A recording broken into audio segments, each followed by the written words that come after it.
Hello.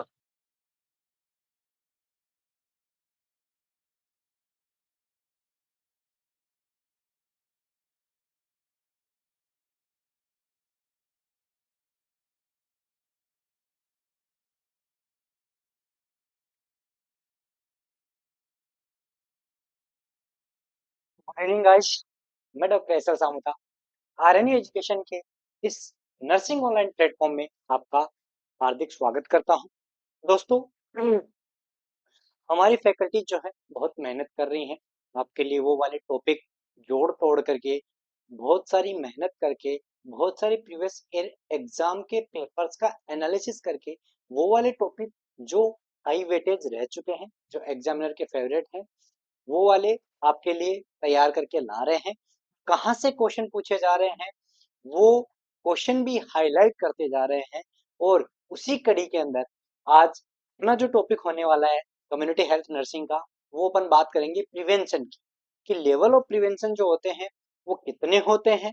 Prevention of level of prevention की जब अपन बात करते हैं तो अगर सीधी भाषा में मैं कहूँ, अगर सीधी भाषा में अगर मैं कहूँ तो जो डिजीज होती है, जो बीमारी होती है, उनको कितने लेवल पे अपन रोक सकते हैं, उनको कितने लेवल पर उनको अपन रोक सकते हैं। चलो अपन एक सीधा सा एग्जांपल ले लेते हैं। मान लो मलेरिया की अपन बात करते हैं, एक डिजीज है मलेरिया। मलेरिया जो होती है मच्छर के काटने से होती है, ठीक है। मच्छर के काटने से होगी बीमारी। तो मच्छर यहाँ पर क्या हो गया, वेक्टर हो गया। क्या हो गया, वेक्टर। अब वेक्टर का रिस्क फैक्टर एक तरह से क्या हो गया, रिस्क फैक्टर। मच्छर पनपते कहाँ है, पानी में, ठीक है। जो स्टेगनेंट वाटर होता है, जो कूलर का पानी होता है या गड्ढों का पानी होता है वहां पर होता है, वहां पर इसके लार्वा बनते हैं और वहां से क्या होते हैं, ये मच्छर पनपते हैं। तो रिस्क फैक्टर क्या हो गया, मच्छर हो गया। बीमारी हो गई, बीमारी होने के बाद उसको अपन जितनी जल्दी डायग्नोस करके ट्रीटमेंट कर पाएंगे।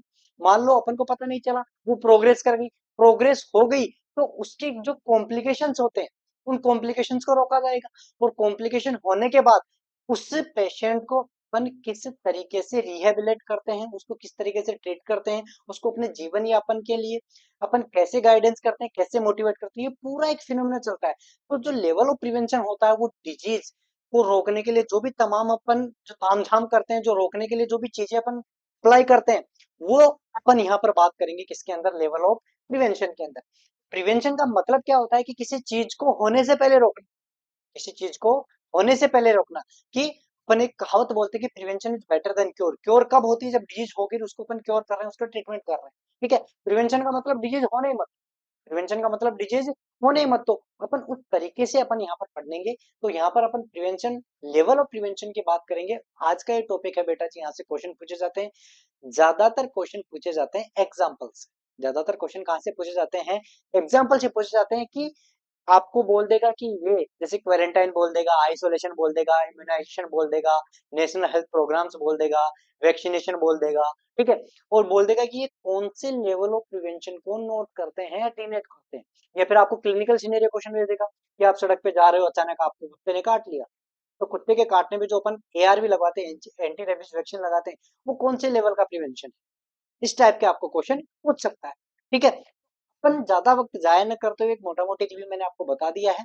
ज्यादा वक्त जाया न करते हुए आज की क्लास की अपन शुरुआत करते हैं, शुभारंभ करते हैं। तो डेफिनेशन ऑफ प्रिवेंशन की जब हम बात करते हैं, जॉन एम लास्ट ने दी थी, एक साइंटिस्ट जिन्होंने बहुत ही अच्छा काम किया था। तो जॉन एम लास्ट क्या बोलता है कि वो भी, कि एक्शन एम, वो एक्शन जो, वो एक्शन जो किसके लिए, इरेडिकेटिंग के लिए, मतलब बीमारी कोज करने वाले factor, risk factor, positive agent, उनको इरेडिकेट करना, एलिमिनेट करना, या फिर उनका इम्पैक्ट को मिनिमाइज करना। डिजीज और किसकी डिसेबिलिटी, डिजीज डिसेबिलिटी के इम्पैक्ट को मिनिमाइज करना, ठीक है। Disease causing agent, positive organism, risk factor को एलिमिनेट करना या इरेडिकेट करना, ये सब करने के लिए जो भी अपन ने फंडा अपनाया है उसको अपन क्या बोलते हैं, प्रिवेंशन। उसको अपन क्या बोलते हैं, प्रिवेंशन। तो prevention is the action aimed at eradicating and eliminating और minimizing the impact of disease and disability, ये बोला था जॉन एम लास्ट ने। इसको अपन बोलते हैं प्रिवेंशन। अब बात करते हैं प्रिवेंशन। प्रिवेंशन जो है वो है क्या, कि जब कोई डिजीज होगी, कोई भी अगर मान लो डिजीज होगी, उस डिजीज को होने से रोकने के लिए अपन कितने पड़ाव पे उसका सामना कर सकते हैं, कितने पड़ाव पर। मान लो एक तो कि डिजीज कोज करने वाले रिस्क फैक्टर पैदा ही नहीं हुए, उनको पैदा ही मत होने दो। ठीक है, मान लो क्या हो गया, ये है अपना रिस्क फैक्टर। मान लो किसी डिजीज का रिस्क फैक्टर है एक्स, ठीक है, ये करता है वाई बीमारी। एक्स जो है वो क्या करता है, वाई डिजीज करता है। ठीक है, जब वाई डिजीज कर दिया, इसके बाद मान लो ये आगे जाके प्रोग्रेस कर ले, क्या कर ले, प्रोग्रेस कर ले, प्रोग्रेस करके कुछ कॉम्प्लिकेशन करवा दे, क्या करवा दे, कॉम्प्लिकेशन करवा दे। और कॉम्प्लिकेशन करवा दिया तो क्या हो जाएगा, डिसेबिलिटी, क्या हो जाएगी, डिसेबिलिटी, डिसेबिलिटी हो जाएगी। ठीक है, एक तो रिस्क फैक्टर को इमर्ज मत होने दो, दूसरा इमर्ज तो हो गया, इमर्ज तो हो गया तो डिजीज मत होने दो। ठीक है, पहला हो गया कि रिस्क फैक्टर को तो, ये देखो ये पड़ाव बता रहा हूं मैं कि बीमारी को अपन प्रिवेंट कहाँ कहाँ कर सकते हैं। ठीक है, पहला रिस्क फैक्टर को इमर्ज मत होने दो, डब्ल्यू भी माने दो। मान लो किसी डिजीज का कोई रिस्क फैक्टर है, उस रिस्क फैक्टर को ही मत आने दो। दूसरा डिजीज हो गई, सॉरी, दूसरा रिस्क फैक्टर प्रेजेंट है, ठीक है, इससे बचाव के कार्यक्रम, इससे बचाव के संसाधन, इसके इससे बचाव के रिसोर्सेज यूज कर लो तो डिजीज नहीं होगी। अब डिजीज हो गई, डिजीज हो गई तो उसको जल्दी से डिटेक्ट कर लो, अर्ली डायग्नोसिस कर दो, उसको जल्दी से पता कर लो। ऐसी टूल किट ऐसी यूज करो कि अपन को अगर बीमारी हो गई थी तो जल्दी से पता चल जाए। ठीक है, और फिर उसका क्या कर दो, ट्रीटमेंट, उसका फिर क्या कर दो, ट्रीटमेंट। हम मान लो ये भी अपन पता नहीं कर पाए, डिजीज आगे प्रोग्रेस हो गई, डिजीज प्रोग्रेस हो गई, लेकिन उससे होने वाली कॉम्प्लिकेशन को तो रोक लो, डिजीज प्रोग्रेशन को और कॉम्प्लिकेशन को रोक लो। क्लियर है, वो कैसे रोकेंगे, वो अपन क्या करेंगे, डिसेबिलिटी लिमिटेशन, कि उसको आगे प्रोग्रेस होने से रोकेंगे, और उनकी जो कॉम्प्लिकेशंस होती हैं जैसे रिहेबिलिटेशन अपन करवा देंगे। तो ये 4 लेवल की अपन प्रिवेंशन यहाँ पर पढ़ने वाले हैं। और वो 4 लेवल कौन कौन से हैं बेटा जी, यहाँ पर पहला जो है वो बोलेंगे प्राइमोर्डियल। वो कौन सा है, प्राइमोर्डियल, प्राइमरी, सेकेंडरी और टर्सरी। ये 4 लेवल ऑफ प्रिवेंशन अपन पढ़ लेंगे विद एग्जाम्पल, उनके एम क्या है, उनको कैसे इंटरवीन अपन कर सकते हैं, तब जाकर के हमारे 2 से 3 क्वेश्चन यहाँ पर रेडी हो जाएंगे। हर एग्जाम के पॉइंट ऑफ व्यू से इंपॉर्टेंट चैप्टर है, यहाँ से हर एक लाइन से क्वेश्चन बनने की पॉसिबिलिटीज होती है, मैक्सिमम एग्जाम्पल पूछे जाते हैं। क्लियर है, तो देखो सबसे पहले बात करते हैं अपन किसकी, प्राइमोर्डियल की। किसकी बात करते हैं, प्राइमोर्डियल की। तो प्राइमोर्डियल प्रिवेंशन के अंदर देखो, ना तो रिस्क फैक्टर प्रेजेंट होगा, ना तो रिस्क फैक्टर, एक मोटा मोटी बता देता हूं मैं, रिस्क फैक्टर प्रेजेंट रहेगा। अगर रिस्क फैक्टर ही नहीं हुआ तो डिजीज होगी क्या, नहीं, डिजीज भी नहीं होगी। ठीक है, प्राइमरी के अंदर केवल रिस्क फैक्टर प्रेजेंट है, केवल क्या प्रेजेंट है, रिस्क फैक्टर प्रेजेंट है, यहां पर भी डिजीज नहीं है अभी तक। सेकेंडरी के अंदर रिस्क फैक्टर था, रिस्क फैक्टर था, अभी बीमारी हुई, अभी बीमारी हुई, दोनों है। लेकिन अब इसको आगे प्रोग्रेस करने से अपन रोकने के लिए जो भी हथकंडे अपनाएंगे वो किसके अंदर जाएंगे, सेकेंडरी प्रिवेंशन के लिए। ठीक है, टर्सरी, बीमारी है, रिस्क फैक्टर था, बीमारी हुई, उसको जल्दी पता भी नहीं कर पाए अपन, तो अब क्या करेंगे, उसके कॉम्प्लिकेशन को, उसके कॉम्प्लिकेशन को अपन रोकेंगे, उससे होने वाली दिक्कत आगे, बीमारी हुई उस बीमारी की होने वाली डिसेबिलिटी, इम्पेयरमेंट, उसको अपन क्या करेंगे, रोकेंगे, उसको रिहेबिलिट करेंगे, वो किसके अंदर जाएगा, टर्सरी के। ठीक है, तो एक एक करके अपन पढ़ लेते हैं इनके एग्जांपल्स के साथ। चलिए, पहला पहला आ गया आपका प्राइमोर्डियल, कौन सा आ गया, प्राइमोर्डियल। इसके अंदर आपको केवल याद रखना है, it is the prevention of the emergence और development of risk factors in countries. मतलब ये वाली लाइन आपके लिए इंपॉर्टेंट है, बाकी भूल जाओ, बाकी भूल जाओ। ठीक है, मतलब आपको क्या करना है कि कोई भी डिजीज जो होती है उसके लिए रेस्पॉन्सिबल जो रिस्क फैक्टर होता है, उस रिस्क फैक्टर को पैदा ही मत होने दो, उस रिस्क फैक्टर को पैदा ही मत होने दो। जैसे अपन बात करते हैं किसकी, मान लो हार्ट अटैक आया, एमआई, हार्ट अटैक आया, उस हार्ट अटैक की वजह क्या होती है, मेनली एथेरोस्क्लेरोसिस। क्या होती है, एथेरोस्क्लेरोसिस, मतलब आर्टरी के अंदर क्या बन जाना, क्लोट बन जाना, आर्टरी के अंदर क्या बन जाना, क्लोट बन जाना। ठीक है, क्लोट बन गया, और क्लोट क्यों बनेगा, मान लो उसने हाई कोलेस्ट्रॉल डाइट ली, हाई कोलेस्ट्रॉल डाइट ली, मतलब घी ज्यादा खा लिया, मतलब क्या हो गया, घी ज्यादा खा लिया। तो ये घी क्या है, ये रिस्क फैक्टर है। ये घी क्या कर रहा है, ये कोज कर रहा है एथेरोस्क्लेरोसिस, और उस कोज की वजह से ये है कोज, ये हो गई डिजीज। और ये क्या था? Risk factor. ये क्या था बेटा जी? Risk factor. तो रिस्क फैक्टर आया, उसने कोज किया क्या? एथेरोस्क्लेरोसिस। और इस एथेरोस्क्लेरोसिस की वजह से क्या आया? हार्ट अटैक, मतलब डिजीज हुई। अगर अपन हाई कोलेस्ट्रॉल डाइट को अवॉइड करें, हाई कोलेस्ट्रॉल डाइट को अवॉइड करें, तो एथेरोस्क्लेरोसिस बनेगा नहीं। बनेगा नहीं, क्या होगा? एमआई के चांसेस कम, मायोकार्डियल इंफार्क्शन के चांसेस क्या हो जाएंगे? कम। सीधी है ना? तो प्राइमोर्डियल का मतलब क्या हो गया? डायरेक्टली अपन क्या करते हैं, जो रिस्क फैक्टर होता है उस रिस्क फैक्टर को ही क्या पनपने नहीं देते हैं, उस रिस्क फैक्टर को ही क्या करते हैं? पनपने नहीं देते। सॉरी, क्लियर है क्या? अब इसके बात करते हैं अपन एग्जांपल सी। तो एग्जांपल्स की अपन बात करें तो नेशनल, देखो इसके अंदर मेनली जो दिक्कत आएगी वो क्या आएगी कि कंफ्यूज होता है कि प्राइमोर्डियल है कि प्राइमरी है, प्राइमोर्डियल है कि सॉरी प्राइमोर्डियल है कि प्राइमरी। ठीक है, तो वो आपको एक फंडा बताऊंगा, उससे आपको सब चीजें क्लियर हो जाएंगी। कैसे याद रखना है प्राइमोर्डियल?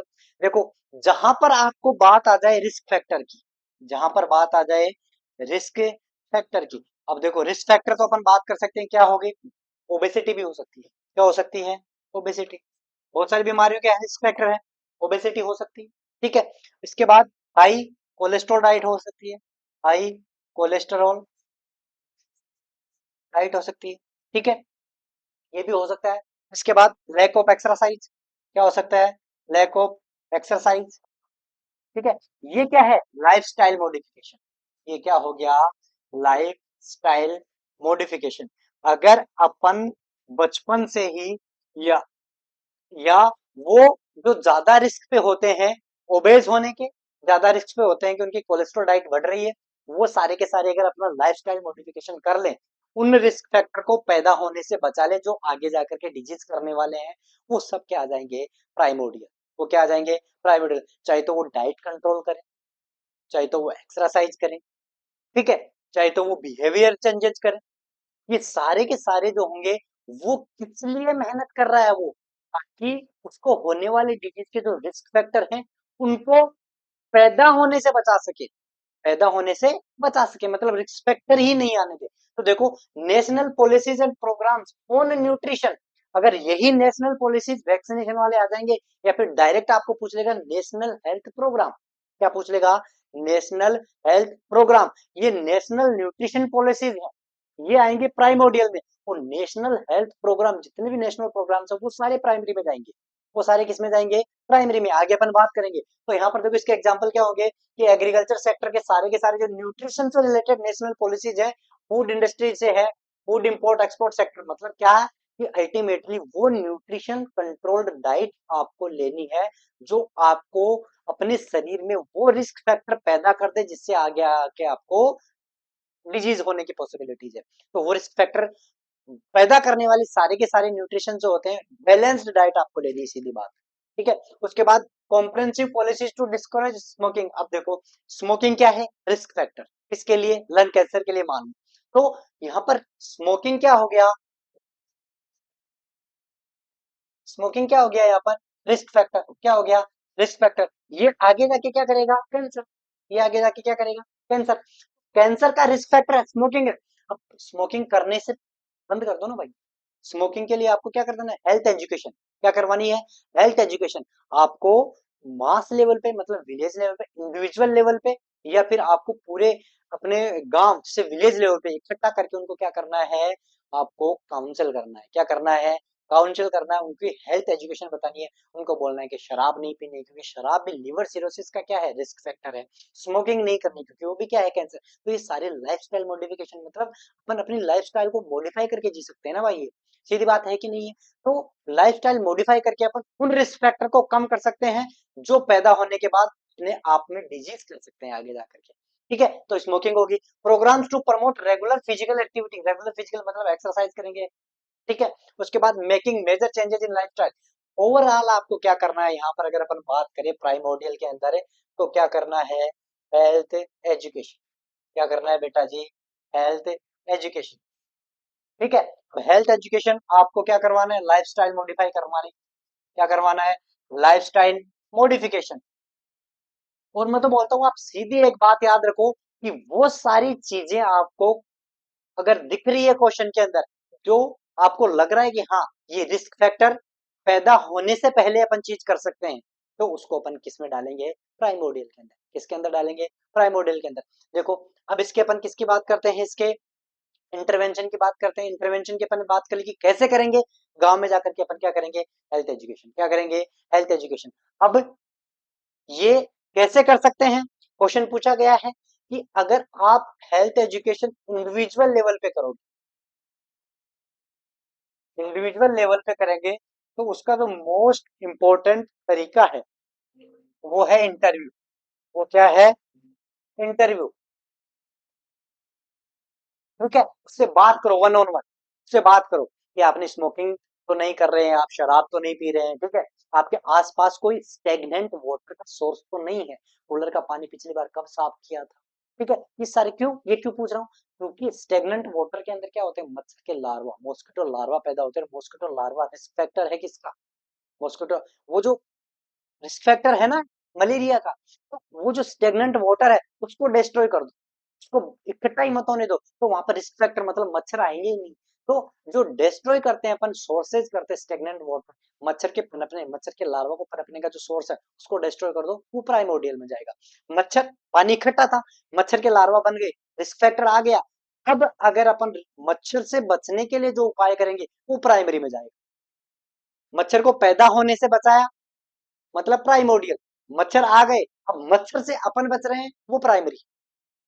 क्लियर है? तो यहाँ पर इंटरव्यू, अगर इंडिविजुअल लेवल पे अपन को क्या करना है, ये करनी है क्या? हेल्थ एजुकेशन, हेल्थ एजुकेशन करना है, तो इंटरव्यू। अगर आपको करना है क्लासरूम लेवल पे, अगर आपको कहां पर करना है?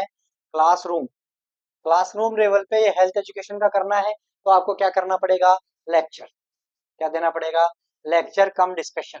मतलब बच्चे सामने से क्वेश्चन भी पूछे और आप लेक्चर उनको डिलीवर करो, ठीक है। और अगर तीसरा आपके पूछ ले क्लिनिकल वाला, ठीक है, क्लिनिकल मेथड में अगर आपसे पूछ ले तो आपको क्या करना पड़ेगा? डेमोन्स्ट्रेशन। क्या करना पड़ेगा? डेमोन्स्ट्रेशन आपको दिखाना पड़ेगा। क्लिनिकल, ये क्वेश्चन तीनों पूछे गए, ये तीनों क्वेश्चन पूछे गए, ठीक है।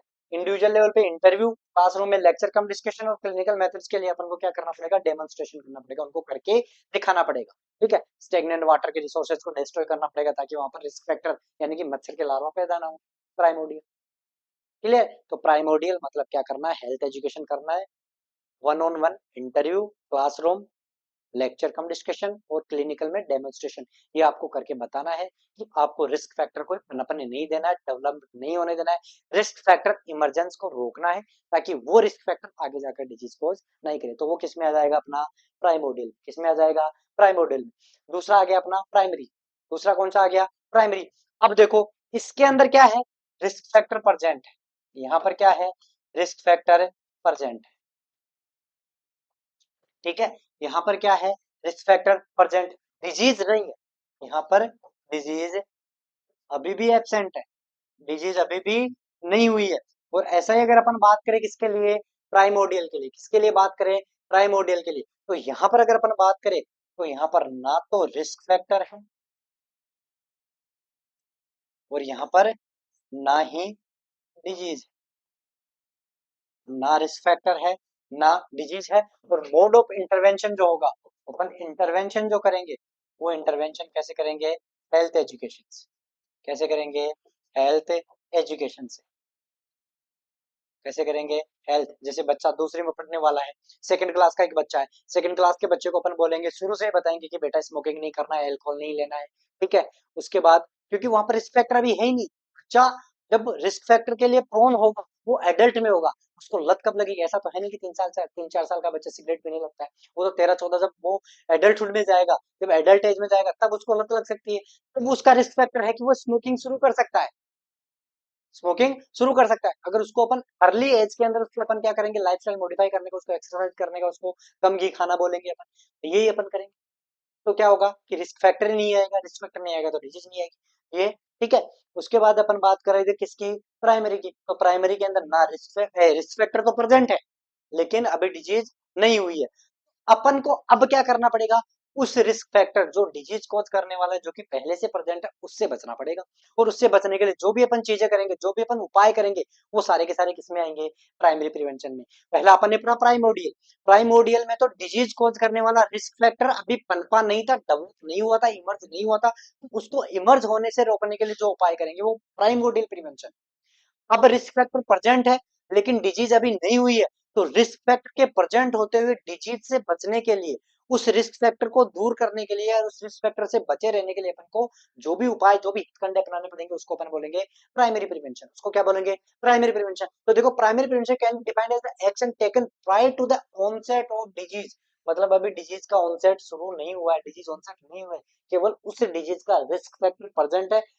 उसको डिजीज में कन्वर्ट होने के लिए उस रिस्क फैक्टर को कैसे रोका जाए, कौन से उपाय करने हैं उस रिस्क फैक्टर से बचने के लिए ताकि डिजीज नहीं हो, primary prevention. Which remove the possibility that disease will ever occur. It signifies intervention in the pathogenesis phase of disease और प्री पैथोजेनेसिस। प्री पैथोजेनेसिस मतलब रिस्क फैक्टर आएगा और डिजीज की शुरुआत करेगा, पैथोजेनेसिस स्टार्ट करेगा, उससे पहले अपन उसको रोक देते हैं। मतलब रिस्क फैक्टर आएगा, रिस्क फैक्टर के बीच में खड़े कर दो दीवारें, मतलब प्राइमरी प्रिवेंशन। तो देखो अब कैसे कर सकते हैं इसको, कैसे इंटरवेन कर सकते हैं, कैसे प्राइमरी प्रिवेंशन अपन अचीव कर सकते हैं। इसके दो मेथड है, हेल्थ प्रमोशन और स्पेसिफिक प्रोटेक्शन। हेल्थ प्रमोशन और specific protection. Health promotion same जैसे अपन ने प्राइमोडियल में किया, हेल्थ एजुकेशन यहाँ पर भी अपन क्या कर सकते हैं, गांव वालों को समझा सकते हैं। ठीक है, रूरल एरिया वालों को अपन क्या कर सकते हैं, समझा सकते हैं, वहां पर भी हेल्थ एजुकेशन दे सकते हैं। लेकिन तो एक चीज क्या चेंज होगी कि वहां पर रिस्क फैक्टर प्रेजेंट है। वहां पर क्या प्रेजेंट है?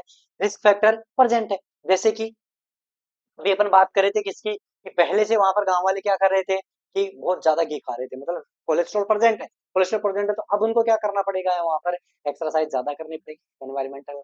ठीक है, environmental. Personal hygiene. Personal hygiene मतलब किसी के नाखून बड़े हुए हैं, किसी के बाल बड़े हुए हैं। ठीक है, नाखून बड़े हुए, नाखून में कचरा जाएगा, रिस्क फैक्टर है।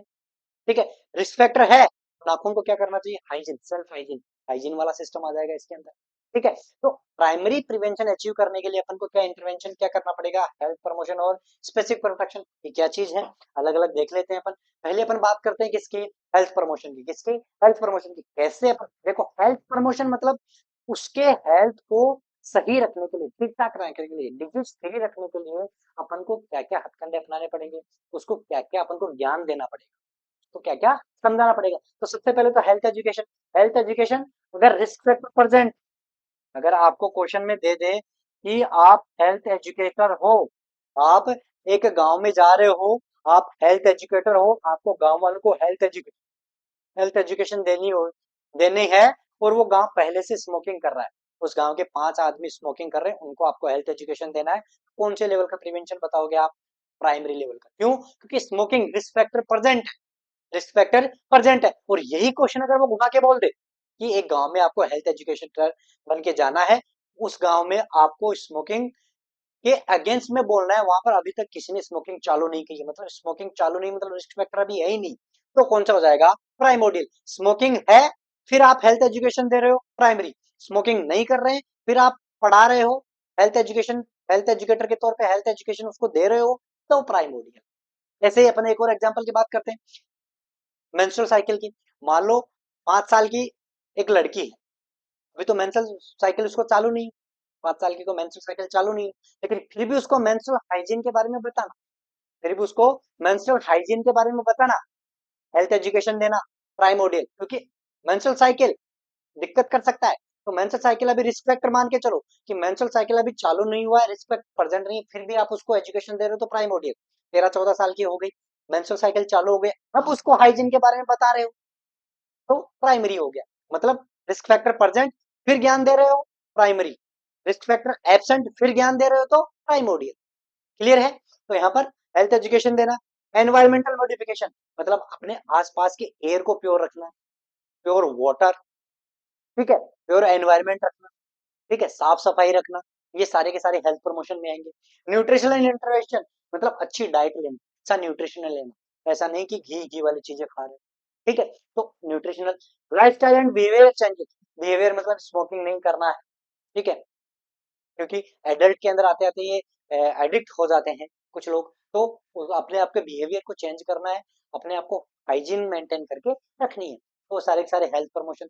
स्पेसिफिक प्रोटेक्शन मतलब क्या हो गया कि रिस्क फैक्टर प्रेजेंट है, उससे बचने के लिए आप स्पेसिफिक क्या प्रोटेक्शन यूज कर रहे हो, वो भी किसके अंदर जाएगा, प्राइमरी के अंदर। एक एक करके देखें। Immunization, immunization and sero prophylaxis. इम्यूनाइ मतलब वैक्सीनेशन अपन करते हैं। इम्यूनाइजेशन या वैक्सीनेशन स्पेसिफिक प्रोटेक्शन है, जैसे बीपीटी लग गया, एमएमआर लग गया, विटामिन ए की प्रोफाइलेक्सिस लग गई, ठीक है, एआरवी लग गया, टिटनस लग गया। ये सारे के सारे स्पेसिफिक प्रोटेक्शन है। इसके साथ साथ ही क्वारंटाइन, ठीक है, इसको एक अलग स्लाइड में देखेंगे, क्वारंटाइन और आइसोलेशन का बिल्कुल अच्छे समझ में आएगा। पीपीई किट है। पीपीई किट मतलब आप पीपीई किट क्यों पहनते हो, क्योंकि वहां पर रिस्क फैक्टर है। भी थोड़े दिनों पहले कोविड आया था 19-20 के अंदर, तो कोविड वाले पेशेंट वहां पर क्यों, रिस्क है, आपको कोविड होने का रिस्क है, इसलिए आपने स्पेसिफिक प्रोटेक्शन के तौर पे पीपीई किट पहनी। आप एचआईवी पेशेंट के पास जा रहे हो, आप एचआईवी पेशेंट के पास जा रहे हो, तो आपने ग्लव डाले, मतलब वहां पर रिस्क है, आपको एचआईवी होने का रिस्क है, तो उससे बचने के लिए आपने क्या किया, ग्लव डाल ली। ठीक है, किसी को टीबी है, किसी को टीबी है, मतलब वहां पर क्या है, रिस्क फैक्टर है, आपने मास्क लगाया, क्योंकि ड्रॉपलेट इन्फेक्शन होता है, मास्क लगाया, उसके पास गए, पहले रिस्क है, उससे फैलने के चांसेस है, बीमारी, बीमारी हुई नहीं आपको, लेकिन आप रिस्क फैक्टर के पास जा रहे हो जो पहले से प्रेजेंट है, प्राइमरी। इम्यूनाइजेशन हो गया, वैक्सीनेशन हो गया, एआरवी, जितने भी वैक्सीनेशन हो गए सारे के सारे किसमें आ गए, प्राइमरी। और सारे के सारे नेशनल हेल्थ प्रोग्राम्स वो किसमें आएंगे, प्राइमरी में। सारे के सारे नेशनल हेल्थ प्रोग्राम्स किसमें आएंगे, प्राइमरी में। तो देखो इम्यूनाइजेशन वैक्सीनेशन आ गया अपना। कीमोप्रोफाइलेक्सिस, कीमोप्रोफाइलेक्सिस जैसे अपन मलेरिया प्रोन एरिया में जाते हैं, तो वहां पर क्लोरोक्विन अपन प्रोफाइलेक्सिस के तौर पे लेके जाते हैं।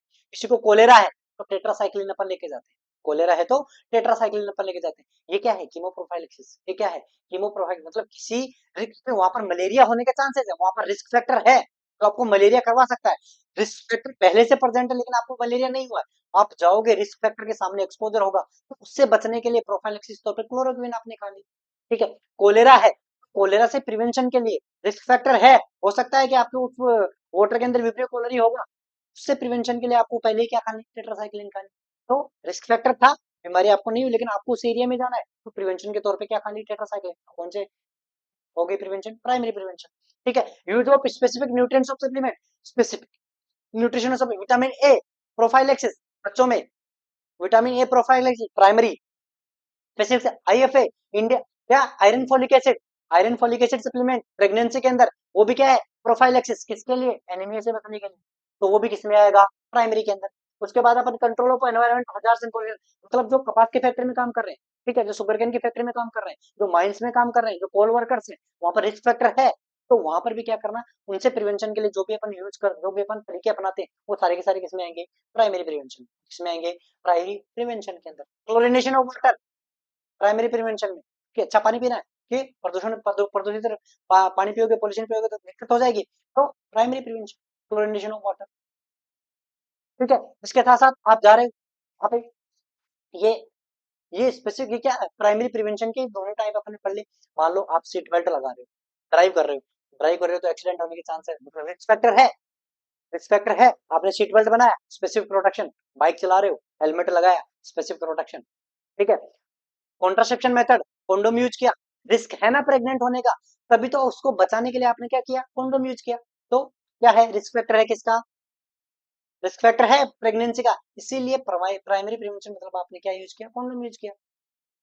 ठीक है, तो ये था प्राइमरी प्रिवेंशन। अब इसके एक एक एग्जांपल की अपन बात कर लेते तो देखो कैसे अपन हेल्थ प्रमोशन अचीव करेंगे, कौन से इंटरवेंशन करेंगे जो प्राइमरी प्रिवेंशन के अंदर आपको हेल्थ प्रमोशन वाला एरिया जो है वो कवर करेगा। हेल्थ एजुकेशन अपन ने पढ़ लिया, एनवायरमेंटल मॉडिफिकेशन मतलब अच्छी शुद्ध प्योर एयर आपको चाहिए, बिहेवियरल चेंजेस मतलब आप जो सिगरेट पी रहे हो, ठीक है, आप जो स्मोकिंग कर रहे हो, तंबाकू पान बीड़ी गुटखा कर रहे हो, उनको चेंज करना है। लाइफस्टाइल मॉडिफिकेशन, आपको एक्सरसाइज करनी है, ठीक है, लो कैलोरी डाइट आपको लेनी है, ठीक है, बढ़िया बैलेंस डाइट आपको लेनी है। न्यूट्रिशन मतलब सारे के सारे न्यूट्रिशन, मतलब अगर आपको कोई न्यूट्रिशन की कमी है तो वो न्यूट्रिशन रिस्क फैक्टर है किसी डिजीज को करने का, उसकी कमी या ज्यादा, तो आपको बैलेंस न्यूट्रिशन वाली डाइट लेनी है। तो ये इंटरवेंशन करके अपन हेल्थ प्रमोशन कर सकते हैं, जो कि प्राइमरी लेवल का एक कंपोनेंट है। प्राइमरी लेवल के दो कंपोनेंट, हेल्थ प्रमोशन और दूसरा आपने स्पेसिफिक प्रोडक्शन। तो जो हेल्थ प्रमोशन है वो कैसे अचीव कर सकते हैं, क्या इंटरवेंशन करके अपन अचीव कर सकते हैं, अपन हेल्थ एजुकेशन। ठीक है, हेल्थ एजुकेशन जब क्या रिस्क फैक्टर प्रेजेंट हो, हेल्थ एजुकेशन जब रिस्क फैक्टर प्रेजेंट नहीं हो तो किस में चला जाएगा, प्राइमोडियल में चला। क्लियर है। उसके बाद अपन बात करते हैं किसकी, अपन aims for specific production. Specific production के लिए अपन क्या इंटरवेंशन कर सकते हैं, तो देखो इंटरवेंशन क्या क्या कर सकते हैं, इम्यूनाइजेशन। इम्यूनाइजेशन मतलब अपन वैक्सीनेशन करते हैं, स्पेसिफिक डिजीज को बचाने के लिए ही तो करते हैं। ऐसा तो है नहीं कि बच्चा को पैदा होते ही बीसीजी देते हैं, बीसीजी देते हैं, तो वो बीसीजी किसके लिए है, किसके लिए है वो, अरे टीबी के लिए है कि नहीं है, तो वो टीबी थोड़ी बच्चे पैदा होते ही थोड़ी टीबी हो गई, बच्चे को नहीं हुई ना, लेकिन रिस्क फैक्टर है, हो सकता है, तो उससे बचने के लिए अपन को क्या करना पड़ेगा, उसको इम्यूनाइज करना पड़ेगा, उसको वैक्सीनेट करना पड़ेगा। तो वो वैक्सीनेशन जो है, इम्यूनाइजेशन जो है, वो प्राइमरी लेवल का प्रिवेंशन है। अभी डिजीज उसको हुई नहीं है, लेकिन भविष्य में हो सकती है, क्योंकि एनवायरमेंट में रिस्क फैक्टर प्रेजेंट है उसका। उस रिस्क फैक्टर के प्रेजेंट होते हुए डिजीज ना हो, तो उस रिस्क फैक्टर के लिए अपन ने क्या कर दिया, उसको इम्यूनाइज कर दिया। ठीक है। यूज ऑफ स्पेसिफिक न्यूट्रिएंट्स, अभी अपन ने बात की आईएफए, ठीक है, आईएफए, ठीक है, आयरन फोलिक एसिड, इसके लिए रिस्क फैक्टर क्या है, अगर इसकी कमी होगी तो एनीमिया हो जाएगा, तो ये रिस्क फैक्टर है, तो इसके लिए अपन को न्यूट्रिशन सप्लीमेंट देना पड़ता है। विटामिन ए बच्चों के लिए, वो भी सप्लीमेंट है, वो भी अपन को प्रोफाइलेक्टिक देते हैं, तो वो भी क्या आ जाएगा, specific protect. Chemo prophylaxis, chemo prophylaxis के अंदर अपन क्या करते हैं, क्लोरोक्विन, क्लोरोक्विन इन मलेरिया। आपको अगर किसी एरिया में सर्वे करने जाना है और वहां पर ऑलरेडी मलेरिया के बहुत सारे पेशेंट है, मतलब आप भी उस चीज में जा सकते हो, वहां पर रिस्क फैक्टर मलेरिया करवाने का पहले से प्रेजेंट है, तो उससे बचने के लिए आपको कीमो प्रोफाइलेक्सिस मतलब क्लोरोक्विन करनी पड़ेगी। आप कोलेरिया, कोलेरा आउटब्रेक में जा रहे हो, कोलेरा आउटब्रेक में जा रहे हो, तो रिस्क फैक्टर प्रेजेंट है, आप वहां पर जा रहे हो, कोलेरा आपको हो सकता है, हुआ नहीं है, लेकिन रिस्क फैक्टर प्रेजेंट है, कोलेरा हो सकता है, तो आपको टेट्रासाइक्लिन, टेट्रासाइक्लिन प्रिवेंशन के तौर पे खानी पड़ेगी। क्लियर है। उसके बाद अपन बात करते हैं प्रोटेक्शन अगेंस्ट ऑक्यूपेशनल हजार्ड। अरे माइनस, कोल माइनर्स, न्यूमोकोनियोसिस पड़ा है, ठीक है, कॉटन फैक्ट्री के अंदर, ठीक है, सुगरकेन फैक्ट्री के अंदर, जहां पर भी आप जाओगे वहां पर वो रिस्क पे ही रहते हैं। वो जो भी माइनर, जो भी कोल जाएगी अंदर, वो फेफड़ों में जाके जमा हो जाएगी, वो कैंसर करवा देगी, एस्बेस्टोसिस करवा देगी, कोल वर्कर न्यूमोकोनियोसिस, जिसके अपन बात करते हैं। तो रिस्क फैक्टर वहां प्रेजेंट है ना, उससे बचने के लिए जो भी अपन क्या करते हैं, प्रोटेक्शन यूज करते हैं, वो किसके अंदर आ जाएगी, स्पेसिफिक प्रोटेक्शन के अंदर। Protection against accident, seat belt, helmet, आप ड्राइव कर रहे हो तो एक्सीडेंट होने का रिस्क फैक्टर है। ड्राइव, ऐसा तो नहीं है कि आप हेलमेट लगाओगे ड्राइव करोगे तभी, तो सोते सोते हेलमेट कौन लगाता है, कि सोते सोते को कोई रिस्क है क्या, कि गाड़ी आके ठोक देगी, घर में आप सो रहे हो बढ़िया कमरे में, और बाहर रोड पे से आई गाड़ी, कमरे में घुस के आपको ठोक दिया, एक्सीडेंट कर दिया, ऐसा होता है क्या, नहीं। रिस्क फैक्टर प्रेजेंट, आप ड्राइव कर रहे हो, बाइक चला रहे हो, कार चला रहे हो, कार चला रहे हो, सीट बेल्ट लगाओगे, ड्राइव कर रहे हो, बाइक कर रहे हो, तो क्या करना है, हेलमेट। ठीक है, तो वो क्या है, स्पेसिफिक प्रोटेक्शन है, रिस्क फैक्टर प्रेजेंट, आप ड्राइव कर रहे हो, आपका एक्सीडेंट हो सकता है। ठीक है। उसके बाद कंट्रोल ऑफ जनरल एनवायरनमेंट, मतलब आपको air pollution, noise pollution, water pollution, chlorination करना है वाटर का, ये सारे के सारे। उसके बाद अवॉइडेंस ऑफ एलर्जेंस, अरे एलर्जेंस मतलब आपको एलर्जी होती है, किसकी वजह से, एलर्जेंस की वजह से। एलर्जेंस क्या है, रिस्क फैक्टर, जैसे ही एलर्जन के कांटेक्ट में आओगे एलर्जी हो जाएगी, अभी नहीं हुई है, तो एलर्जेंस के कांटेक्ट में जाने से भी आपको बचना है, तो वो भी क्या हो जाएगा, स्पेसिफिक प्रोटेक्शन में आ जाएगा, वो भी किस में आ जाएगा, स्पेसिफिक प्रोटेक्शन में। इसके अलावा यहाँ पर क्या आ जाएगा बेटा जी, पीपी, क्या आ जाएगा, पीपी किट। उसके बाद क्या आ जाएगा, क्वारंटाइन, उसके बाद क्या आ जाएगा, क्वारंटाइन। उसके बाद आपको क्या आ जाएगा, कॉन्ट्रासेप्शन, क्या आ जाएगा, कॉन्ट्रासेप्शन। ये भी सारे किसके हैं, स्पेसिफिक प्रोटेक्शन के। अब एक स्लाइड के अंदर मैं आपको चीज बता देता हूँ, एक होता है बेटा जी क्वारंटाइन, बहुत बार क्वेश्चन पूछा गया है यहाँ से, क्वारंटाइन, और एक होता है आइसोलेशन, एक होता है आइसोलेशन। कोविड में ये दो नाम बहुत प्रचलित थे, ठीक है। क्वारंटाइन क्या होता है, आइसोलेशन क्या होता है, देखो आइसोलेशन की बात मैं पहले कर लेता हूँ। आइसोलेशन मतलब आपके पास 10 लोग हैं, उन 10 में से दो लोगों को आपको डिजीज पता चल गई, मतलब डिजीज हो गई उनको, उन दो लोगों को अलग रखने की प्रोसेस को अपन क्या बोलेंगे, आइसोलेशन। मतलब डिजीज प्रेजेंट है और उनको सेपरेट करना है, उनको आपको अलग रखना है, उसको बोलेंगे आइसोलेशन। मतलब डिजीज वाले पर्सन को या डिजीज वाले जो पेशेंट है उनको अलग रखना, उनको आइसोलेट करना, आइसोलेशन। ठीक है। अब उन 10 में से दो को प्रेजेंट है, लेकिन वो 10 भी तो रिस्क फैक्टर में थे ना। मान लो कोविड की बात कर लो, ठीक है, एक बस है, उस बस में 50 लोग हैं, उस बस में कितने लोग हैं, 50 लोग हैं, उस 50 में से 5 लोगों को क्या है, कोविड डिटेक्ट हो गया, 5 को क्या हो गया, कोविड डिटेक्ट हो गया, मतलब बीमारी हो गई। अब उनको अलग करना, तो 5 लोगों को तो आइसोलेट करेंगे, 5 लोगों को तो क्या करेंगे, आइसोलेट। बच गए कितने, 45, मतलब वो 5 को कोविड था, और वो 5 उन 45 के साथ थे, मतलब रिस्क फैक्टर था उनके साथ, मतलब रिस्क फैक्टर था। अब उनको अलग करना है, 5 जो डिजीज वाले थे उनको अलग करने की प्रोसेस को तो आइसोलेशन बोल दिया। बच गए 45 जो रिस्क फैक्टर के साथ रह चुके हैं, उन 45 को क्या करना है, क्वारंटाइन। उनको क्या करना है, क्वारंटाइन, क्योंकि उनको अभी डिजीज नहीं हुई है, उनको डिजीज नहीं हुई है, लेकिन रिस्क फैक्टर था, लेकिन रिस्क फैक्टर प्रेजेंट था, तो उनको अपन क्या बोलेंगे, प्राइमरी। तो ये तो होगा लेवल कौन सा प्रिवेंशन का, प्राइमरी। और ये देखो डिजीज है, डिजीज है, तो ये आइसोलेशन जो होगा वो कौन सा चला जाएगा बेटा जी, सेकेंडरी। कौन सा चला जाएगा, सेकेंडरी। कंफ्यूज नहीं होना है, क्वारंटाइन मतलब रिस्क फैक्टर के साथ वो ट्रेवल करके आए हैं एक ही बस में, उन 5 पेशेंट जिनको कोविड था उनके साथ ट्रेवल करके आए, मतलब रिस्क फैक्टर प्रेजेंट था, तो उन 45 लोगों को अलग करना क्वारंटाइन। जिनको 5 लोगों को कोविड डिटेक्ट हुआ, मतलब डिजीज पता चल गई, डिजीज उनपे प्रेजेंट है, उनको अलग करना आइसोलेशन। तो आइसोलेशन डिजीज प्रेजेंट है मतलब सेकेंडरी, और रिस्क फैक्टर केवल प्रेजेंट है, अभी डिजीज नहीं हुई है, तो उनको क्या बोलेंगे, प्राइमरी। मतलब क्वारंटाइन जो तरीका है वो किसका एग्जांपल है, प्राइमरी प्रिवेंशन का, और आइसोलेशन जो है किसका है, सेकेंडरी। किसका है, सेकेंडरी। उम्मीद है समझ में आया हो। ठीक है, अगली अपन बात करते हैं स्पेसिफिक प्रोटेक्शन। और क्या क्या इसके अंदर अपन इंक्लूड करते हैं स्पेसिफिक प्रोटेक्शन, देखो use of specific immunization, BCG, TB के लिए डीपीटी, एमएमआर वैक्सीन, ये जितनी भी अपन बच्चों के अंदर वैक्सीनेशन करते हैं ना, ये सारे के सारे एग्जांपल है प्राइमरी प्रिवेंशन के अंदर स्पेसिफिक प्रोटेक्शन का। ठीक है, बच्चों का वैक्सीनेशन या इम्यूनाइजेशन, मदर का हो बेबी का हो, जो भी अपन इम्यूनाइजेशन करते हैं वो सारा एग्जांपल आएगा प्राइमरी प्रिवेंशन में। कीमोप्रोफाइलेक्सिस देखो आ गया, टेट्रासाइक्लिन कोलेरा के लिए, डेप्सोन लेप्रोसिस के लिए, और क्लोरोक्विन किसके लिए, मलेरिया के लिए।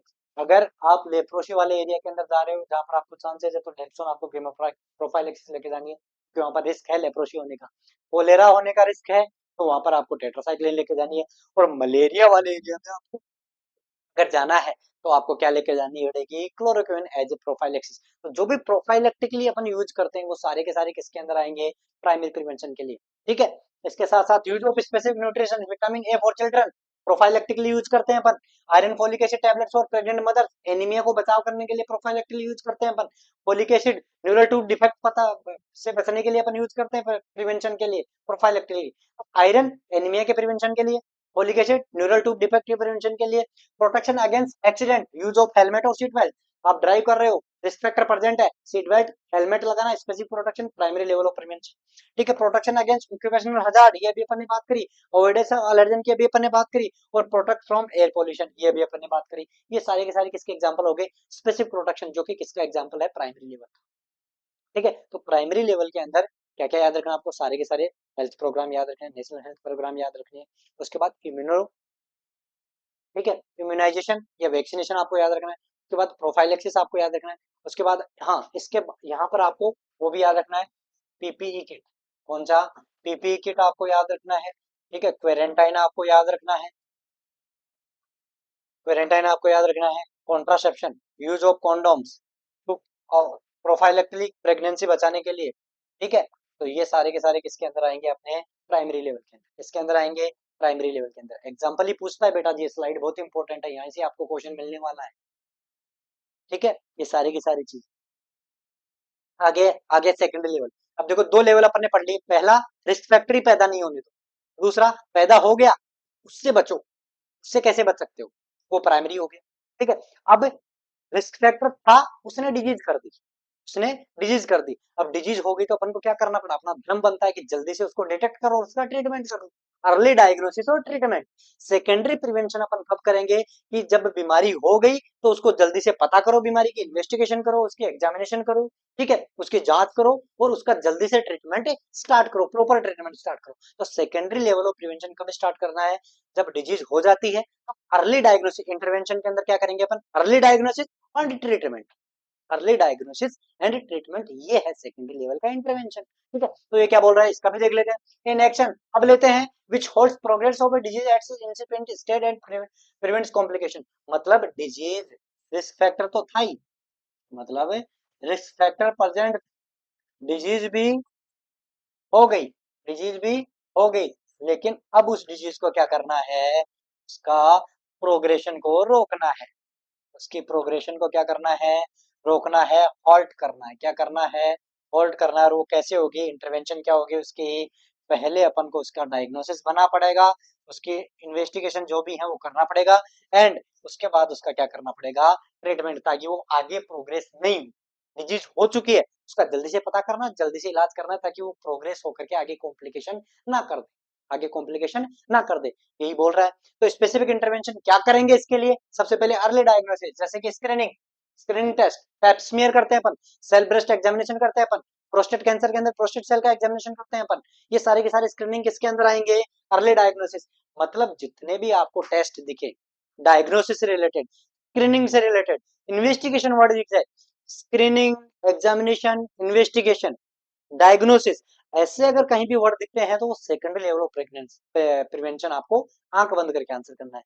ठीक है, फाइंडिंग्स, ब्रेस्ट सेल्फ एग्जामिनेशन हो गया, पैप स्मीयर कैंसर के लिए हो गया, रेडियोग्राफिक एग्जामिनेशन, मतलब आपको इन्वेस्टिगेशन के नाम पर अगर कुछ भी बोल दे, सेल्फ ब्रेस्ट एग्जामिनेशन बोल दे, पेप स्मीयर बोल दे, प्रोस्टेट सेल का एग्जामिनेशन बोल दे, ठीक है, रेडियोलॉजी फाइंडिंग दे दे, यूएसजी फाइंडिंग दे दे, सीटी स्कैन फाइंडिंग, मतलब जांच से रिलेटेड डायग्नोसिस करने के लिए जो भी इन्वेस्टिगेशन अपन करते हैं, वो उससे रिलेटेड अगर आप कुछ भी बोल दे, उससे रिलेटेड आपको कुछ भी बोल दे, तो वो सारे के सारे किस में चले जाएंगे,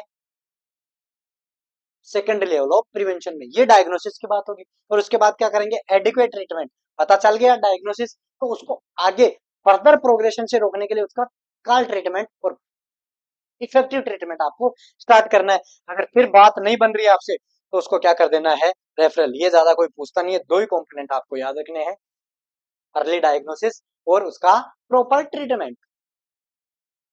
ठीक है, देखो ऑब्जेक्टिव्स क्या क्या कैसे करेंगे अपन, देखो complete cure, prevent the progression of disease process. Complete cure कब होगा, जब प्रॉपर ट्रीटमेंट अपन चालू करेंगे। और प्रॉपर ट्रीटमेंट कब चालू करेंगे, जब उसको अपन को अर्ली स्टेज में डायग्नोसिस करना पड़ेगा, अर्ली स्टेज में डायग्नोस करना और उसका प्रॉपर ट्रीटमेंट करना, ताकि वो क्योर हो जाए, आगे प्रोग्रेस ना हो, उसको अपन बोलते हैं सेकेंडरी लेवल प्रिवेंशन। ठीक है, तो to prevent the spread of disease by curing all the known cases, मतलब स्प्रेड होने से भी रोकना। ठीक है, जितने भी नॉन पेशेंट थे जिनको बीमारी हो चुकी थी, उनको जल्दी से ट्रीट करना, ताकि वो आगे बीमारी स्प्रेड ना हो। और वो कब होगा, जब उसका प्रॉपर ट्रीटमेंट अपन स्टार्ट करेंगे। ठीक है, to prevent the complication and sequel of disease. और ये सेकेंडरी लेवल ऑफ प्रिवेंशन की इंटरवेंशन क्यों करते हैं अपन, ताकि वो डिजीज आगे प्रोग्रेस ना करे, और प्रोग्रेस करके आगे कोई कॉम्प्लिकेशन ना कर दे, इसके लिए अपन को secondary level of pregnancy prevention करना है। To shorten the period of disability, मतलब बीमारी होगी, बीमारी होगी तो क्या होगा, डिसेबिलिटी तो होगी, इम्पेयरमेंट तो होगा ही, होगा कि नहीं होगा, डिसेबिलिटी होगी, इंपेयरमेंट होगा, डिजीज होगा, तो वो आगे जाकर के वो बीमारी जो है आगे जाकर के कोई डिसेबिलिटी ना कर दे, कोई इंपेयरमेंट ना कर दे, कोई परमानेंट डैमेज ना कर दे, इसके लिए आपको अर्ली डायग्नोसिस और ट्रीटमेंट करना है, जो कि किसके अंदर आता है, सेकेंडरी लेवल ऑफ प्रिवेंशन के अंदर। भेजे में जा रहा है, जानना चाहिए। उसके बाद आप करते हैं कैसे, अर्ली डायग्नोसिस कैसे करेंगे। आपको देखो एक सीधा सा फंडा बता दिया मैंने, एग्जामिनेशन, इन्वेस्टिगेशन, डायग्नोसिस, टेस्ट, कोई भी आपका आ जाए, वो सारा सेकेंडरी लेवल आपको आंख बंद करके कर देना है। तो देखो, to disease complication be prevented, health can be restored by diagnosing the disease at its early stage. मतलब आपको इस पैराग्राफ में ये याद रखना है कि early diagnosis, early diagnosis and treatment, proper treatment, ये चीज आपको याद रखनी है। ठीक है, और adequate treatment according to the health problem includes. अब इसके अंदर क्या करना है, arrest stop the disease process, और वो कैसे होगा, उसका प्रॉपर ट्रीटमेंट अपन करेंगे। अपन को डिजीज पता चल गई कि इसके अंदर ये वाली बीमारी है, जल्दी पता चल गई, उसको रोक दो भाई, आगे बढ़ने से रोको उसको, उसका प्रॉपर ट्रीटमेंट चालू करो। ठीक है, रिस्टोर द हेल्थ, ट्रीटमेंट अच्छा हो गया, डिजीज खत्म, तो जो हेल्थ में उसको दिक्कत आ रही थी वो रिस्टोर हो जाएगी। Treat the disease before irreversible pathogenesis, क्या कर, उसको पहले, उसको उस हद से बाहर जाने के लिए रोकना, कि वो ऐसी कोई काम कर दे कि वो इरिवर्सिबल चेंजेस कर दे, कि उसको अपन ट्रीटमेंट से ठीक नहीं कर सके, उससे पहले रोकना, सेकेंडरी लेवल प्रिवेंशन। ठीक है, reverse the communicability of infectious disease, मतलब कम्युनिकेबिलिटी, कम्युनिकेबल डिजीज और नॉन कम्युनिकेबल डिजीज का यही है, कम्युनिकेबल मतलब पर्सन टू पर्सन वो स्प्रेड होती है, तो उसकी जो स्प्रेडनेस है, उसको क्या करना है अपन को, जो पेशेंट है उनको क्योर करना है, ताकि वो स्प्रेड ना कर पाए, कम्युनिकेट ना कर पाए आगे वाले पेशेंट के अंदर, आगे वाले पर्सन के अंदर वो डिजीज ना कर पाए। तो सेकेंडरी लेवल ऑफ प्रिवेंशन के अंदर आपको अर्ली डायग्नोसिस और ट्रीटमेंट, नो लफड़ा ज्यादा। उसके बाद अपन बात करते हैं टर्सरी प्रिवेंशन।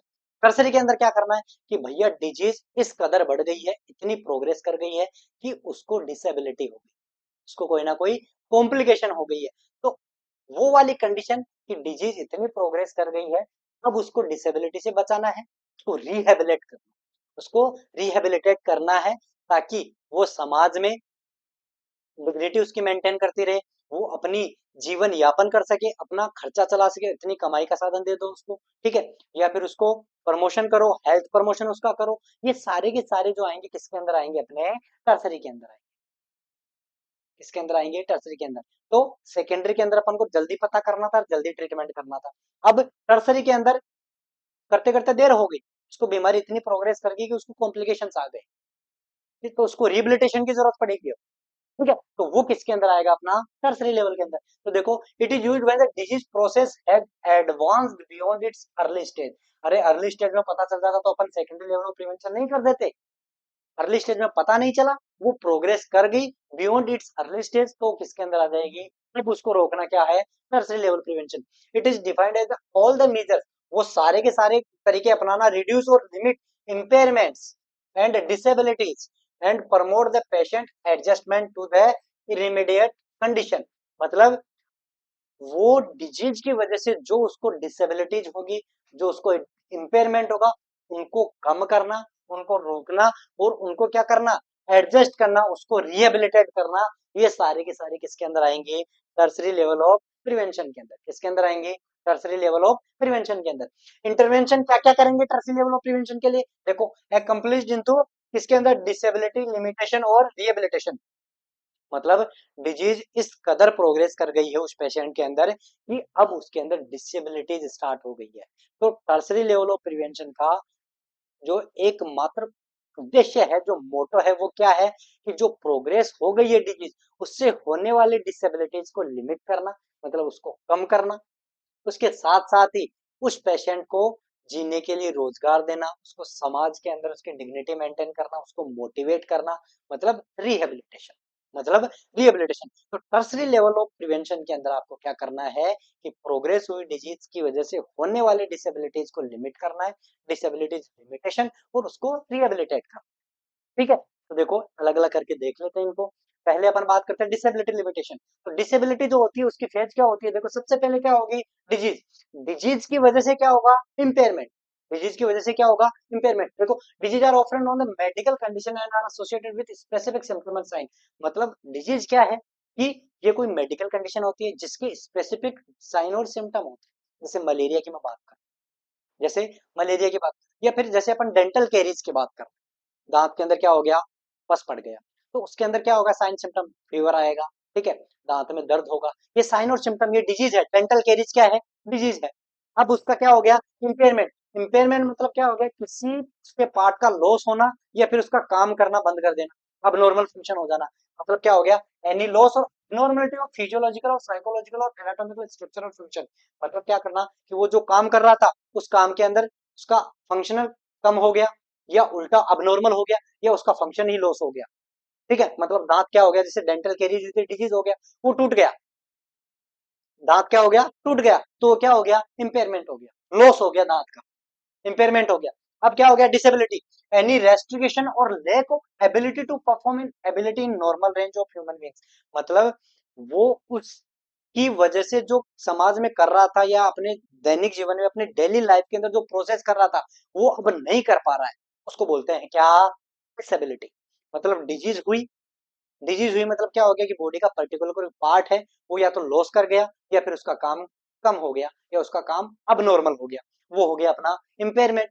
अब उस लॉस की वजह से, जो ऑर्गन लॉस हुआ है, जो बॉडी पार्ट लॉस हुआ है, या फिर जो काम करना बंद कर दिया है, उसकी वजह से जो डेली लाइफ प्रोसेस के अंदर जो दिक्कतें आती हैं, जो डेली लाइफ प्रोसेस अपन नहीं कर पाते हैं, उसका क्या हो गया, डिसेबिलिटी। जैसे अपन ने डेंटल कैरीज का एग्जांपल लिया था, तो डेंटल कैरीज क्या होगी, डिजीज, दांत टूट गया, लॉस हो गया, वो क्या हो गया, इंपेयरमेंट। और डिसेबिलिटी क्या हो जाएगा कि वो हंस नहीं पाएगा बेचारा, ठीक से बोल नहीं पाएगा, क्योंकि जैसे वो हंसेगा सामने दिखेगा तो उसको क्या हो गया, सोशल डिसएग्रेसिटी पे पता चलेगी कि सबके सामने क्या हो गया, वो थोड़ा कॉन्शियस हो जाएगा कि मेरा दांत टूटा, मैं हंस कैसे सकता हूँ, मैं बोल कैसे सकता हूँ, तो वो क्या होगी, डिसेबिलिटी। रेस्ट्रिक्शन हो गया ना, सोशल स्माइल गायब हो गई उसके, लोगों के सामने वो अपने बात नहीं रख पाएगा, हंस नहीं पाएगा। तो क्या हो गया, एक रेस्ट्रिक्शन हो गया, उसकी एबिलिटी लैक हो गई, उसकी एबिलिटी, ये हो गया डिसेबिलिटी। अब हैंडीकैप, हैंडीकैप मतलब क्या हो गया, परमानेंट डिसेबिलिटी और इम्पेयरमेंट ऑफ एन इंडिविजुअल। मतलब ये होगी हैंडीकैप, मतलब परमानेंट डिसेबिलिटी, मतलब सोशल कट ऑफ हो गया ना बेचारा, दांत टूट गया और सामने जा नहीं पा रहा, तो सोशल कट ऑफ हो गया, वो क्या हो गया, उसका हैंडीकैपिनेस, क्या हो गया, हैंडीकैप हो गया। तो ये है डिजीज, मतलब स्पेसिफिक साइन और सिम्टम के साथ कुछ मेडिकल कंडीशन। इम्पेयरमेंट मतलब कोई बॉडी पार्ट या तो लॉस हो गया या उसने काम करना बंद कर दी, ठीक है। उसके बाद डिसेबिलिटी, मतलब उसकी वजह से उसकी डेली लाइफ इफेक्ट हो गई, वो हो गई डिसेबिलिटी। और हैंडीकैप मतलब उसकी सोशल एबिलिटी जो थी वो क्या हो गई, उसकी परमानेंट क्या हो गई, डिसेबिलिटी हो गई, कि वो आगे कुछ काम नहीं कर पाएगा, ठीक है। तो ये 4 पेज के अंदर पढ़ लिया अपन। अब अपन बात करते हैं, देखो ये एग्जांपल है, डिजीज हो गई, साइन और सिम्टम के साथ क्या हो गया, डेंटल कैरीज, ये देखो यहाँ पर क्या हो गया, बीमारी हो गई डेंटल कैरीज, साइन और सिम्टम, दर्द होगा, पस आएगा, ठीक है, उसके साथ साथ फीवर होगा, ये हो गया। अब इम्पेयरमेंट, इम्पेयरमेंट क्या हो गया, लॉस ऑफ टूथ, इम्पेयरमेंट मतलब लॉस और इम्प्रॉपर फंक्शन हो जाएगा किसी बॉडी पार्ट का, मतलब दांत टूट गया, यहाँ लॉस हो गया दांत का, तो ये इम्पेयरमेंट हो गया। डिसेबिलिटी मतलब can't talk, can't talk, can't laugh, ना तो वो बात कर सकता है अच्छे से और ना हंस सकता है, ये क्या होगी उसकी डिसेबिलिटी। अब क्या हो गया, हैंडीकैप, कांट सोशलाइज, मतलब वो जा ही नहीं सकता, समाज के अंदर बैठ ही नहीं सकता, क्योंकि उसका दांत टूटा हुआ दिखेगा, वो ज्यादा कॉन्शियस हो जाएगा, तो ये हो गया हैंडीकैप। तो ये डिसेबिलिटी लिमिटेशन है, यहाँ पर उसको रोक दो, यहाँ पर उसको रोक दो, यहाँ पर उसको रोक दो, किसी भी लेवल पे अपन रोक सकते हैं, वो टर्सरी लेवल पे, क्योंकि डिजीज तो ऑलरेडी प्रोग्रेस कर चुकी है, तो ये 4 पेज के अंदर क्या हो गया, उसके डिसेबिलिटी को लिमिट कर सकते हैं, ठीक है। उसके बाद अगली अपन बात करते हैं किसकी, रिहेबिलिटेशन की, वो डिजीज लिमिटेशन कर दिया अपन ने। अब उसके बाद मान लो वो एक चरम सीमा तक प्रोग्रेस इतनी आगे चली गई कि वो अब वापस उसको रिकवर नहीं करवा सकते, इरिवर्सिबल वो प्रोग्रेस हो गई है, तो अब उसको क्या करना पड़ेगा, अब उसको करना पड़ेगा रिहेबिलिटेशन, क्या करना पड़ेगा, रिहेबिलिटेशन, ठीक है। तो देखो रिहेबिलिटेशन में, rehabilitation is the combined and coordinated use of medical, social, educational, vocational measure for training and retaining in individual to the highest possible level of functional ability. मतलब जो डिसेबिलिटी लिमिटेशन हुआ था उसको, उस पेशेंट को, चाहे वो बिहेवियरली, चाहे वो एजुकेशनली, चाहे वो वोकेशनली, उसकी किसी भी हाल में मदद करना और उसको उस लेवल तक लेके आना ताकि वो समाज में आराम से अपनी जिंदगी जी सके, उसको वो वाले सारे रिसोर्सेज देना, मोटिवेट करना, ठीक है, उसको कुछ जीवन यापन, जीवन निर्वाह करने के कुछ रोजगार देना, रिसोर्सेज देना, वो सारे के सारे किसके अंदर आएंगे, रिहेबिलिटेशन में, ठीक है।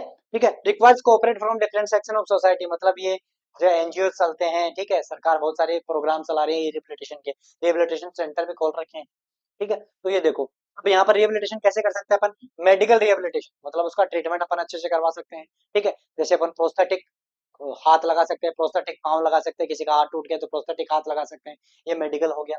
वोकेशनल मतलब उसको अपन जीवन निर्वाह के, उसको अपन लिविंगहुड के लिए, जीने के लिए अपन उसको कुछ रिसोर्सेज कर, जैसे किसी के दोनों पाँव कट गए तो उसको अपन क्या करके दे दिया, वो साइकिल ला के दे दी, ट्राई साइकिल ला के दे दी, ठीक है, किसी के पास किसी को छोटे से पान कॉर्नर की दुकान खोल के दे दी, ये हो गया वोकेशनल, जीवन निर्वाह के लिए जो भी अपन उसको रिहेबिलिट करते हैं।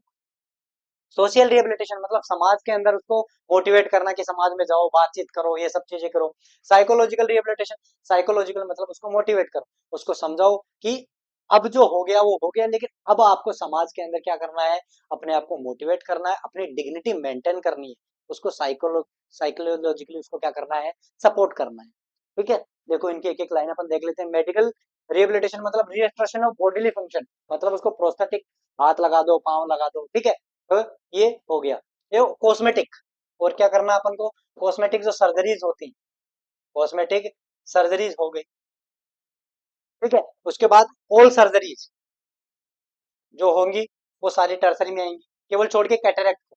कैटरेक्ट जो होगा वो किसके अंदर आएगा, सेकेंडरी के अंदर, क्योंकि उसके अंदर लेंस अपन यूज करते हैं या फिर अपन आंख के लेंस को भी साफ कर देते हैं कभी कभी, तो वो एक ट्रीटमेंट का ही पार्ट माना जाता है। तो कैटरेक्ट जो होगा वो सेकेंडरी लेवल प्रिवेंशन में आएगा, बाकी सारी सर्जरी, कॉस्मेटिक कॉस्मेटिक जो भी सर्जरी आएंगी वो सारी टर्सरी लेवल में, ठीक है। और एक और एग्जांपल जो पूछा गया है, self blood glucose measure, help blood glucose measure, मतलब किसी को डायबिटीज है, वो एक्सट्रीम कंडीशन में चली गई, डायबिटीज है किसी को, वो एक्सट्रीम कंडीशन में चली गई, तो उसको सिखाओगे कि खुद आपका ब्लड ग्लूकोज लेवल कैसे चेक करना है ताकि आगे प्रोग्रेस ना हो सके रिहेबिलिटेशन के अंदर।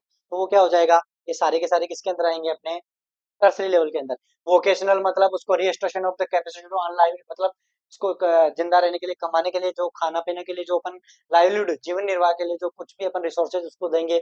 Social restoration of family and social relationship, मतलब सोशली कट ऑफ ना हो, फैमिली के साथ वो सोशली रहे, इसके लिए भी उसको अपन मोटिवेट करेंगे। साइकोलॉजिकली अपन क्या करेंगे, पर्सनल डिग्निटी एंड कॉन्फिडेंस, मतलब होता है ना कि बेचारा मेंटली टॉर्चर होता है, किसी को चोट लग जाती है, हाथ कट गया, मान लो अच्छा वो हॉकी प्लेयर था, ठीक है, उसका पाँव कट गया, उसको प्रोस्थेटिक पाँव लग गया, तो वो तो जाएगा नहीं, अंडर कॉन्फिडेंस जाएगा कि नहीं जाएगा। तो उसको क्या करना, कॉन्फिडेंस देना, उसको समाज के अंदर उसकी डिग्निटी पहचान दिलाना, वो सारी की सारी आएगी किसके अंदर है, रिहेबिलिटेशन के अंदर। किसके अंदर आएगी, रिहेबिलिटेशन पे। अब देखो एग्जाम्पल ऑफ रिहेबिलिटेशन क्या कर सकते हैं, एस्टेब्लिशिंग स्कूल्स ओवर ब्लाइंड, अंधे हैं उसके लिए स्कूल, ब्लाइंड स्कूल एस्टेब्लिश करना, रिहेबिलिटेशन हो गया।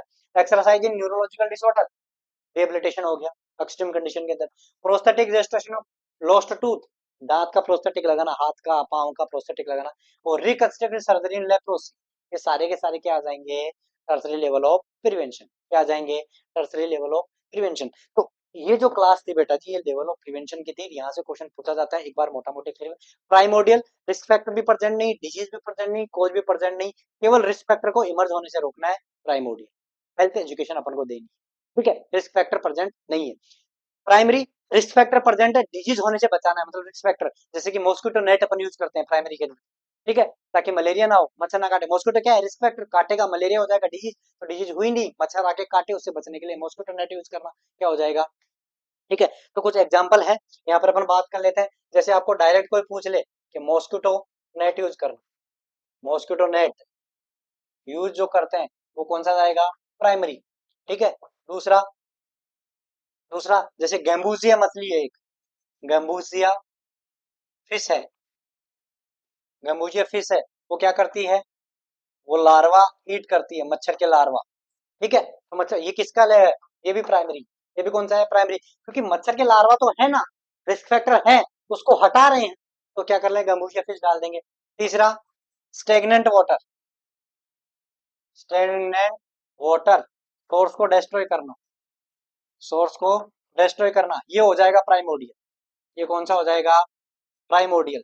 मतलब पानी रुका रहेगा, उसमें मच्छर पनपेंगे, मतलब मच्छर पनपे नहीं है, पनपेंगे, मतलब मच्छर क्या है, रिस्क फैक्टर अभी है नहीं, लेकिन रिस्क फैक्टर पैदा हो सकते हैं, इसलिए उसको रोकना है, मतलब पानी के रिसोर्सेज को हटाना है वहां से, स्टेगनेंट वाटर, पोलर वाटर का जो इकट्ठा हो रखा है, तो वो प्राइमोडियल। तीसरा, national health programme,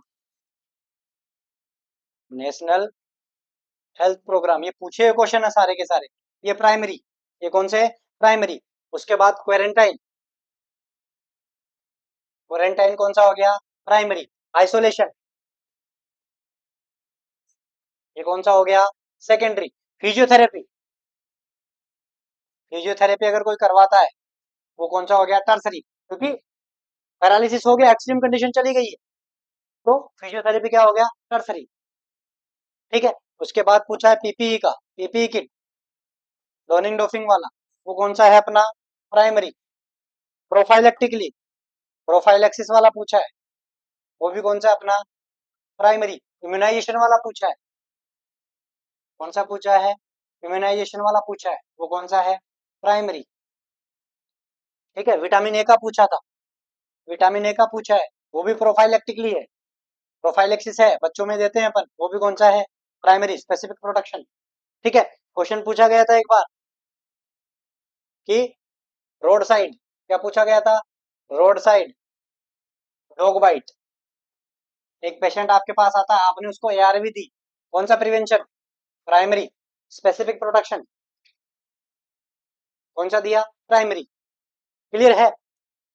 road side accident हुआ, रोड साइड एक्सीडेंट हुआ, चोट लगी, घाव हो गया, आपके पास आया, आपने टीटी लगा दिया, कौन सा, प्राइमरी, क्योंकि घाव हुआ वहां पर मिट्टी गई, सोइल गई होगी, सोइल के अंदर टिटनेस, क्लोस्ट्रिडियम टिटनेस बैक्टीरिया है, वो कर सकते हैं टिटनेस, रिस्क फैक्टर प्रेजेंट है ना टिटेनी, तो उसके लिए प्रोफाइल के लिए अपन को क्या देना पड़ेगा, टीटी, प्राइमरी, ठीक है। एग्जाम्पल आएगा सेल ब्रेस्ट एग्जामिनेशन, पूछा है, कौन सा लेवल,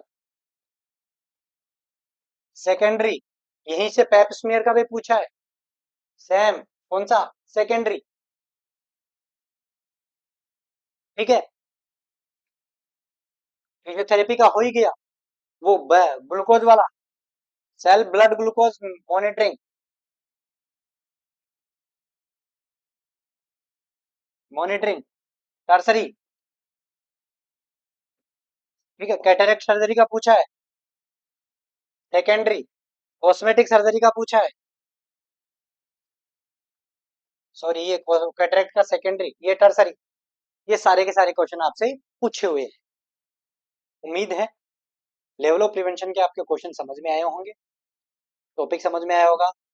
पढ़ते रहिए, मुस्कुराते रहिए, इसके क्वेश्चन जरूर लगा लेना बेटा। ठीक है, इसके क्वेश्चन जरूर लगा लेना, और वो क्वेश्चन हमारी टेस्ट सीरीज में आपको मिलने वाले हैं। आरएनयू एजुकेशन ऐप डाउनलोड कीजिए, वहां से आपकी टेस्ट सीरीज चल रही है। बिल्कुल बहुत ऑथेंटिक क्वेश्चन आपको मिलेंगे, इफेक्टिव मटेरियल, इफेक्टिव क्वेश्चन आपको मिलेंगे, और हो सकता है वैसे के वैसे क्वेश्चन आपको एग्जाम में मिलने जाए। हर टाइप के आपको क्वेश्चन मिलेंगे, क्लिनिकल सिनेरियो बेस में मिलेंगे, वन लाइनर में मिलेंगे। ठीक है, सारे के सारे आपको क्वेश्चन आप प्रैक्टिस वहीं से मिलेगी। ज्यादा से ज्यादा बच्चे आप वो खरीदिए, और अपने आप को बिल्कुल मिनिमम प्राइस आपको मिलने वाली है वो। और जल्दी से जल्दी जाइए, ऐप डाउनलोड कीजिए, और उस ऐप पे जो भी टेस्ट सीरीज है वो टेस्ट सीरीज आप बाई करिए, और अपने एम को अचीव कीजिए। आरएनयू परिवार आपके साथ है हमेशा, आपके एम को अचीव करने के लिए। मिलते हैं इसी जोश और होश के साथ, पढ़ते रहिए, हंसते रहिए, मुस्कुराते रहिए। तब तक के लिए शुभ रात्रि।